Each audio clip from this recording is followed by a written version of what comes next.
Hey guys, it's Cole from TCG Cardcast, and today I'm going to bring you my updated 40 card Egyptian God deck profile. So let's get into it.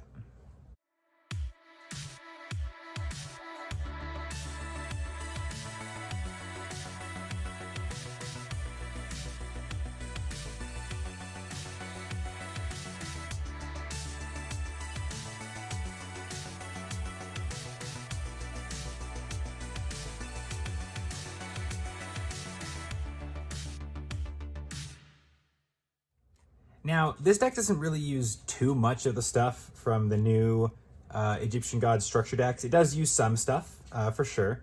There are obviously some essential cards that come out of that structure deck, but more or less the deck does not heavily rely on you owning copies of the structure deck, so do note that. Without further ado, let's start getting into it. Starting off with our 3 Egyptian gods. We're actually playing 4 of the Egyptian gods. We're playing 2 Ra and 1 of each Obelisk and Slifer. Now, the reason we're doing this is because obviously you do want to have 1 of each in your deck, but you also want to have an extra copy of Ra, because one of your cards that searches Ra also gives you the extra normal summon or the extra tribute summon. So you want to play a second copy of the Winged Dragon of Ra. That way, if you have this one in your hand, you can search for the second copy. And I actually saw this in a video a really long time ago. Someone justified playing 2 Ras by playing this artwork and saying, oh, that was the fake Winged Dragon of Ra that Odeon played, which I've always really liked. So, I thought that was really fun. On top of those, we're playing 2 copies of Guardian Slime. This card came out in the Rage of Ra set. He's pretty cool. He's got the effect where if you take damage, you can special summon him from your hand. It's a level 10 Aqua, so it's really good for making your Egyptian God Slime. And if it is sent to the graveyard, it searches for a card that mentions the Winged Dragon of Ra in its text. So it's a really good card. You definitely want to be playing a copy of this guy in your deck. And then we have 3 copies of Reactor Slime, which is a card that gives you tributes for your Egyptian gods. You can also, during the battle phase, tribute this guy to set a Metal Reflect Slime. And if you do, you can activate it that turn, which is also good for making your Egyptian god slime. So very, very useful. The deck would not be proper without playing 3 copies of Ra's Disciples, who actually, Ra's Disciples plays a massive, massive, massive role in this deck's fun little strategy that I think the world has discovered by now, but I've kind of simplified it so it works a little better. But yeah, so him being a light fairy, gonna come in handy. On to the fairy engine. So we have 3 copies of Hecatrice. We need 3 copies of Hecatrice to search for our Valhalla, Hall of the Fallen, which can special summon a level, or just any fairy from your hand. That's why it's important that Ra's Disciple is a fairy, because you can special summon it off of Valhalla, and it doesn't take up your normal summon, which is really, really nice. Other fairies we're playing are Tellus the Little Angel, which is one of the new cards from the structure deck. Tellus the Little Angel is a really, really cool card. You can, if it's sent from the monster zone to the graveyard, you can summon a little, you can summon a Tellus Wing token. And then if this guy is in your graveyard and you have a Tellus Wing token on the field, you can banish this and a spell from your graveyard to summon 3 more Tellus Wing tokens. Or to summon 2 more Tellus Wing tokens. So the concept is you link this guy off for your Almirage, you get 1 token, banish him and a spell, and you get 2. Now you have 4 monsters for tribute, which is really, really crazy.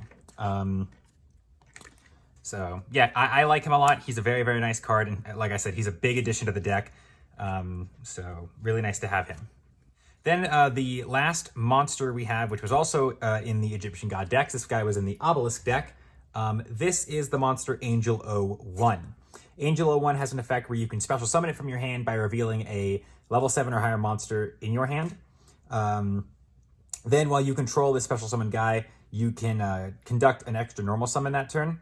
Only on monsters that have the level 7 or higher moniker. So yeah, you can reveal one of these guys. You can reveal any of these guys. You can reveal any of these Guardian Slimes or any of the Egyptian gods, and you could special summon this guy in defense and get your extra tribute summon. So very, very nice. Onto the deck's spells. We have a very, very, very important card that was added with the Egyptian God structure decks. We have a copy of Soul Crossing. Now, Soul Crossing is, again, like I said, a very, very important card because it has, essentially, it's a quick play sphere mode for any of the Egyptian gods, which is really, really nice. So You set this, wait for your opponent to summon 3 monsters, or just 2 monsters or whatever, and you can activate it, and you can tribute summon an Egyptian god from your hand using your opponent's monsters as well as your own. So very, very, very good card. Again, a quick play Winged Dragon of Ra Sphere mode, which is really, really, really important. We're also playing 3 copies of Ancient Chant. Ancient Chant's pretty important as well, since it does give you your extra tribute summon, and it searches for a copy of the Winged Dragon of Ra, which is really, really nice. You can banish this guy from your graveyard as well to get an extra effect, which is when Ra is tribute summoned, you can give Ra the combined attack points of the monsters you use to tribute summon it, which is super, super good. Now, we're only playing 2 copies of this. I was playing 3. I am considering playing 1, just so that I can play one of the other cards that was added in the deck, which is the new trap card. But I think 2 Mound of the Bound Creator works really, really well. Mound just protects all of your level 10s, which your Egyptian gods are. And if it's destroyed, it searches for 1. We have 1 copy of the True Name. Now, you might be thinking the True Name is a little risky to be playing in a deck. And it is. But I promise you, we are playing a card that fixes that. So you will see that in just a moment. We're also playing 1 Millennium Revelations, which is the card where you can discard an Egyptian god to add Monster Reborn from your graveyard or your deck to your hand. And then you can also banish this card from your field to, or send it to the graveyard from your field to allow Ra to be summoned by Monster Reborn this turn. Now for the card that enables the True Name, we have 3 copies of Draw of Fate. This card might seem a little gimmicky, but I promise you it is super duper important to this deck strategy. If your life points are lower than your opponent's, and your opponent controls a monster with the highest attack on the field, even if it's tied, you can reveal 3 cards with different names from your deck, place them on the top of your deck in random order, and then draw 1 card. But for the rest of the turn, you can only activate 1 more effect, and you can't set spells or traps.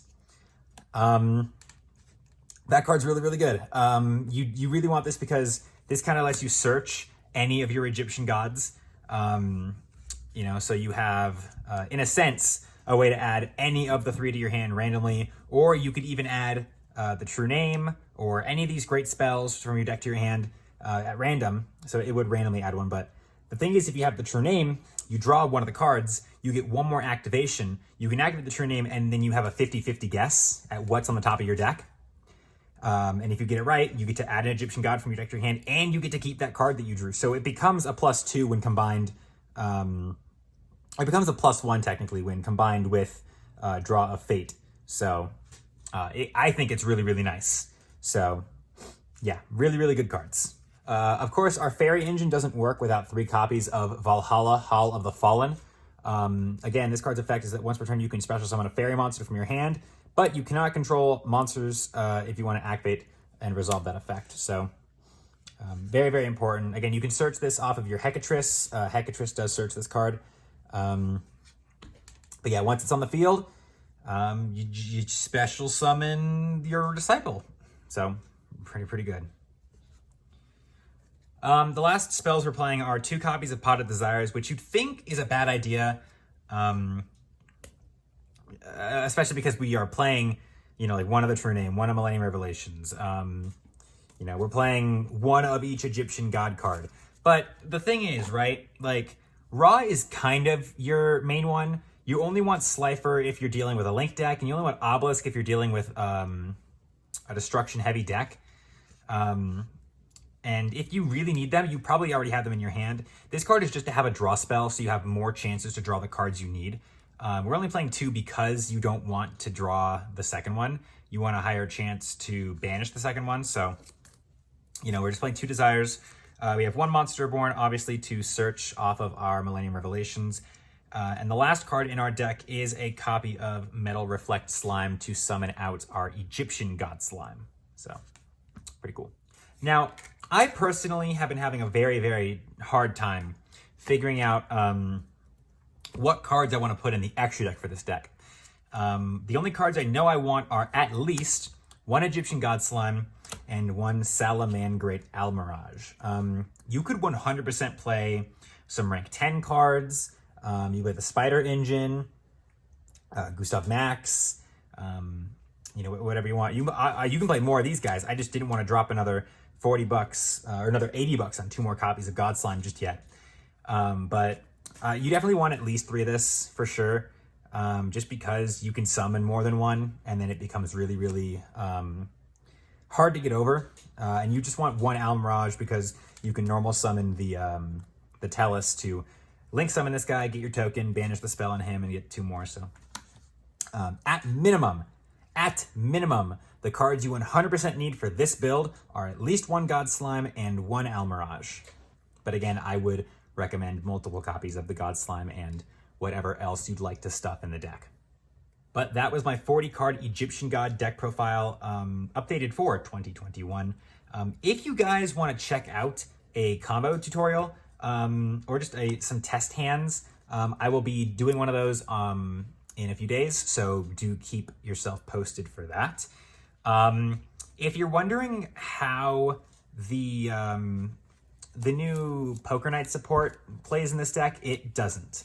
The Poker Knights are only good for for Slifer and Ra, which leaves Obelisk a little high and dry, which I'm not very happy about. So this deck is a little more proactive at summoning all of them, though it does somewhat prioritize Ra, but at least it's not leaving 3 of them out. You know, it's good for all of them, which is something I really, really enjoy. So, yeah.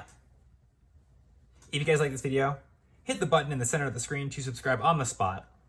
Go down into the comment section below, tell me what you guys want to see next. And go down into the description, share the link to our Discord, and the link to all the other character deck profiles that this channel does. This has been Cole from TCG Cardcast. Peace out, guys.